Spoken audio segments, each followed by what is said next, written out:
Let's take our outline and make it into a shooting plan.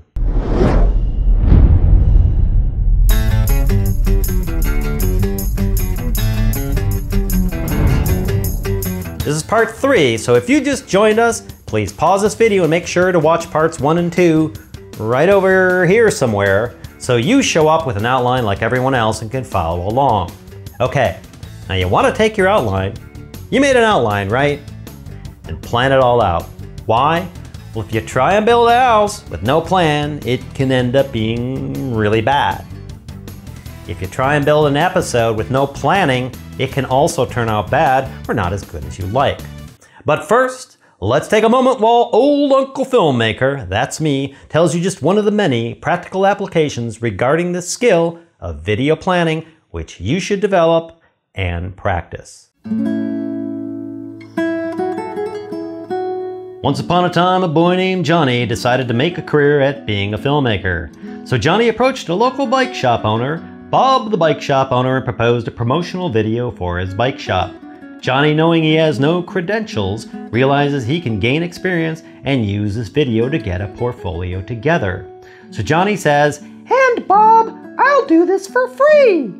Bob the bike shop owner says, "Great, what do you plan on doing?"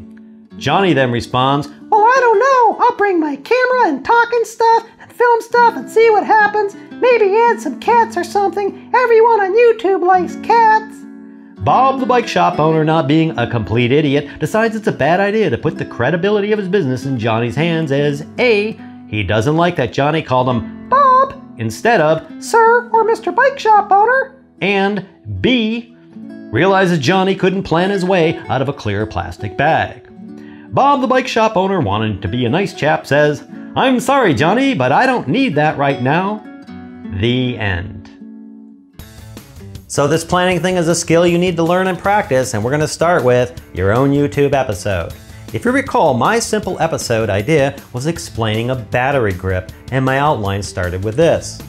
A working title and date, a short intro, a bumper, what I would cover in the show, my outro and outtakes, and it ended up like this.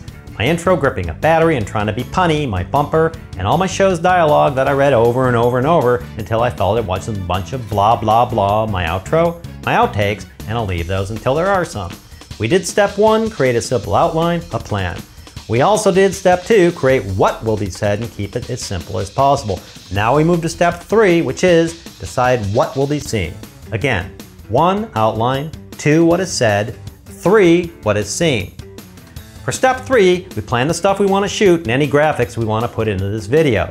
In this step, you've got at least 3 choices. The first, just blah blah blah and show nothing. Not recommended. The second, go over the top. For example, I could show myself going to the camera store, filming my trip there, filming the store, filming the salesperson buying the grip, coming back up home, unboxing it, putting it together, showing how to use it in the field, taking a bunch of sliding shots of the grip, etc., etc., etc. I don't suggest that. It's a lot of filming and a lot of time. More importantly, it violates the purpose of our show outline to tell a new filmmaker what a battery grip is and why they might need it. The third choice is something in between. And as I've said, for this initial episode, the simpler the better. I've already described what we'll do for the intro shot. I'll hold a battery and say, let's get a grip on this, and show some graphic. So let's flesh out the show part of this episode, and here's where you get to be creative. Here's what I plan on doing. For my show, I'm going to insert me shooting without the grip, the battery has failed, me going, oh damn. While I'm saying in the middle of that, you're in the middle of shooting something, your battery runs out of power, and now you have to stop everything and replace it with a fresh battery. Well, that sucks. I might do some little humor shot, maybe a vacuum cleaner, something like that. I'll continue. The solution is a battery grip. I'll hold the battery grip up, not yet mounted. And I'll say, this nifty little device attaches to your camera, allows you to use 2 batteries at the same time. That's not only double your shooting time, but adds more places to grip your camera when filming. Now I'll insert a close-up of doing the following. Here's how it works. You pull your battery out of the camera, remove the little door, yes, it's made to come off, put 2 camera batteries into the battery tray like this, shove this end into the camera battery compartment, twist this screw, and voila, you got double the power. And hey, it looks cool too. Now I'll have the grip mounted on the camera for the rest of the show. There are different kinds of battery grips depending on your camera, but they all do the same thing. I'll insert the AA batteries into the extra battery tray here. More close up. Most even come with an extra slide-in tray which you load with AA batteries just in case you're in a bind for real power. Now I'm holding the battery thing up. You can spend between $30 and $300 on these. The difference is going to be the quality, so make sure you look at the user reviews before purchasing a battery grip not made by your camera manufacturer. I'll insert a web page, Amazon, B&H, maybe looking at some reviews here. While I say, I've searched around and found them available on Amazon, B&H Photo, and many of the camera manufacturers' sites. I've included some links below, which I will do. Then I'll hold the camera up with the grip on and say, I have all these on my cameras and I love them. I hope this helps and thanks for watching, and then again, outtakes whatever happens. The first thing I'm going to do is film this whole show from start to finish without the other shots. Then I shoot the other shots I want to insert, bring it into editing, and all my graphics and effects are added. Why? Once I do the entire show, I've got, well, the entire show. I don't have to worry about going back, trying to film something over again, trying to insert something more in the middle of what I've already done.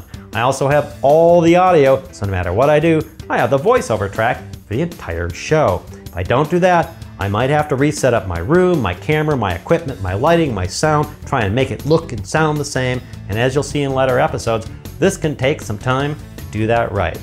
Okay, as far as filming, I know I have the following to shoot. 1, the entire episode from start to finish. 2, me shooting without the grip and my battle with failing. 3, a humor shot, maybe with a vacuum cleaner. 4, a close-up on how to install the grip onto the camera. And 5, a close-up of the extra AA battery tray, installing the batteries on that. Do you see how this can turn into a lot of shooting really quickly? And again, note why I shoot the entire episode all the way through first. I don't have to go back and voice over all these other shots, and any dialogue in the extra shots can be placed either over the existing voiceover or alongside of it. You'll see how and why that's done later. Shooting this way gives me a lot of leeway, and I want that, so when I complete my shooting, I'm done with the process, right into editing. Before we get into editing, we have a few things to cover first, which brings us to our next episode.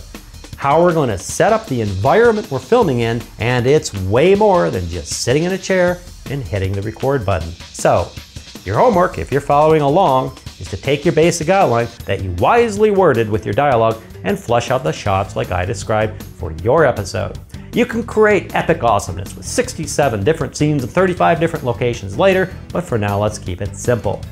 The end product of all these episodes is you being able to create a simple YouTube episode from concept to finished project on YouTube in about a day or less, depending on the complexity of what we're presenting.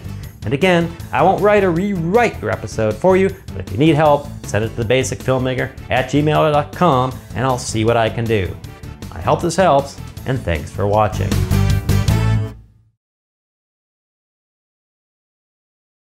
And Bob looks at Johnny and says, Johnny, I think you need a clear plate glass installed in your stomach because you have your head so far up your ass you need it to see out. The end. I don't think I can use that.